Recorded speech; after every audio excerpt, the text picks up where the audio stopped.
السلام علیکم ورحمۃ اللہ وبرکاتہ۔ ناظرین کرام، آج ہم اضافت کے صحیح اور غلط استعمال پر بات کریں گے۔ دوستو، زبان انسان کے وجود میں وہ آئینہ ہے جس میں اس کی تہذیب، اس کی تربیت، اس کا شعور اور اس کی شخصیت کی پوری تصویر نظر آتی ہے۔ قرآن مجید نے بھی زبان کو اللہ تعالیٰ کی عظیم نشانیوں میں شمار کیا ہے۔ ارشاد باری تعالیٰ ہے وَمِنْ آيَاتِهِ خَلْقُ السَّمَاوَاتِ وَالْأَرْضِ وَاخْتِلَافُ أَلْسِنَتِكُمْ وَأَلْوَانِكُمْ، جس کا مفہوم ہے کہ اس کی نشانیوں میں سے ہے آسمانوں اور زمین کی پیدائش اور تمہاری زبانوں اور رنگوں کا اختلاف۔ سورہ روم کی آیت ہے۔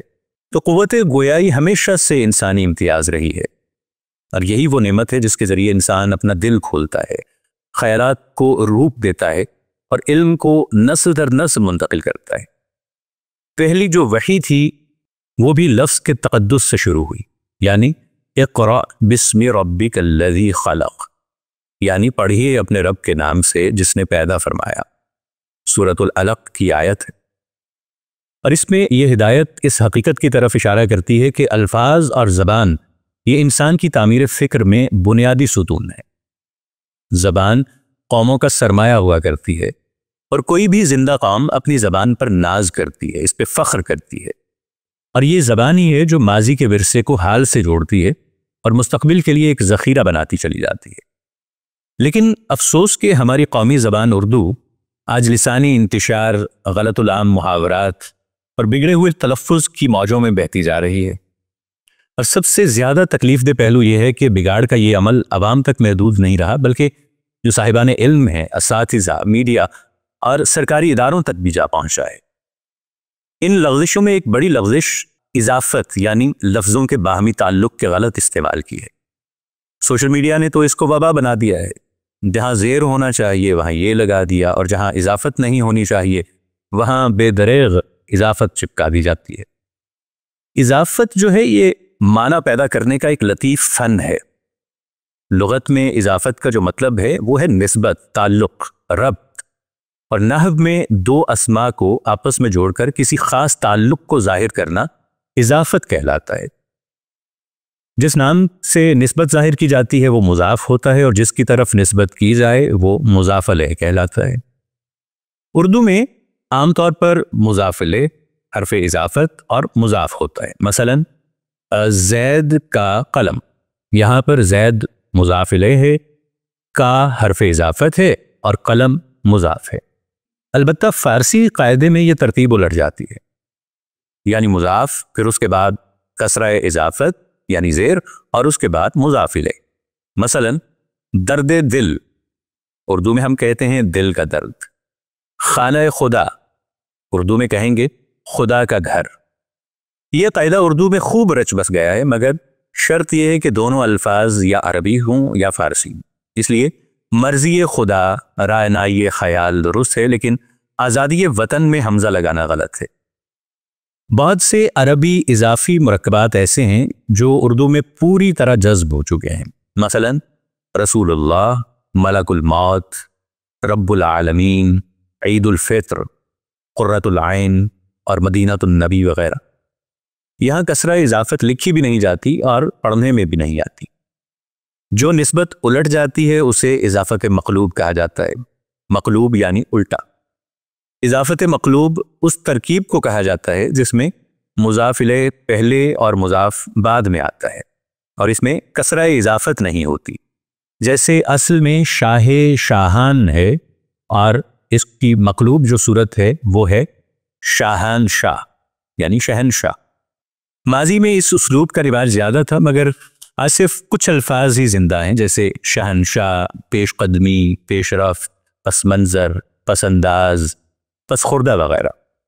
عام غلطیاں جو کہ روز سنائی دیتی ہیں اس حوالے سے، ان میں پیش لفظ سب سے پہلے پیش لفظ ہے۔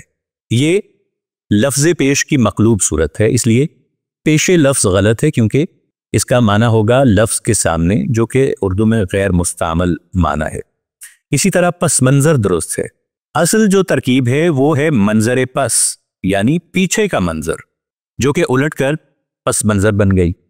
اگر اسے پس منظر کہا جائے تو اس کا معنی بدل کر منظر کے پیچھے کا ہو جائے گا۔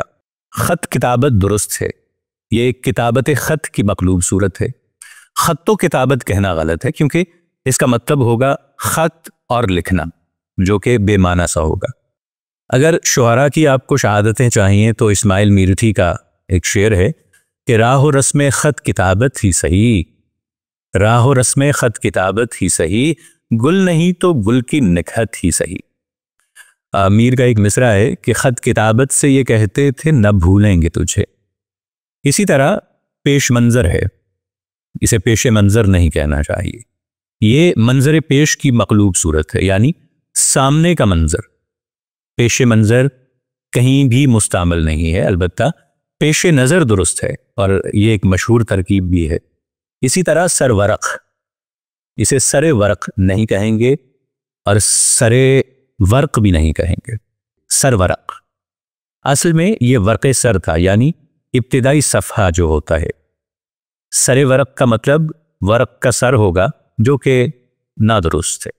اسی طرح پس نوشت، یہ درست ہے، اصل میں تھا یہ نوشتہ پس، یعنی بعد میں لکھا گیا۔ پس نوشت غلط ہے۔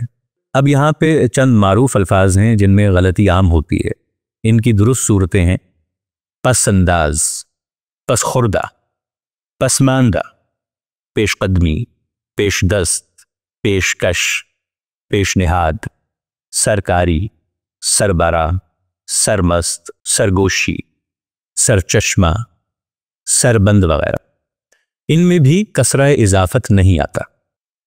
اب یہاں پر کچھ مقبول مگر غلط ایسی اصطلاحات ہیں کہ لوگ دست نگر لکھتے ہیں، جس کا معنی ہے کہ شہر کا ہاتھ، یہ ہے دست نگر۔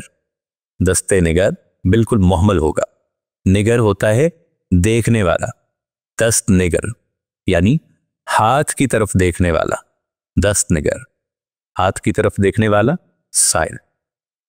اسی طرح جاں آفریں، یہ درست ہے، لوگ اسے جان آفریں کہتے ہیں، جس کا مطلب ہے کہ پیدا کرنے والے کی جان، جو کہ سخت غلط ہے اور خلاف ادب ہے۔ درست ترکیب ہے جاں آفریں، جاں آفریں یعنی جان پیدا کرنے والا اللہ تعالی۔ اسی طرح ایک اور ترکیب ہے چشم زدن، یہ درست ہے، چشم زدن یعنی آنکھ جھپکتے ہی، لہجہ بھر میں۔ تو دوستو، زبان صرف الفاظ کا مجموعہ نہیں، یہ ایک قوم کی تہذیبی تصویر ہوتی ہے، یہ اس کی علمی وراثت اور فکری شناخت ہوا کرتی ہے۔ اگر ہم اپنی زبان کے بنیادی قواعد، بالخصوص اضافت جیسے جو لطیف اسلوب ہیں، ان کی حفاظت نہ کر سکے تو ہماری تحریری روایت کمزور پڑ جائے گی، کیونکہ درست زبان نہ صرف سننے والے کے دل پر اثر کرتی ہے بلکہ لکھنے والے کی ادبی ذہانت کی بھی یہ گواہی دیتی ہے۔ لہٰذا ضروری ہے کہ ہم زبان کی باریکیوں کو سیکھیں اور آنے والی نسل کو اسے صحیح صورت میں منتقل کریں۔ اپنا بہت سا خیال رکھیے گا، ملیں گے ایسی ہی ایک اور نئی ویڈیو کے ساتھ، تب تک کے لیے طاہر عبید چودھری کو دیجیے اجازت۔ اللہ نگہبان۔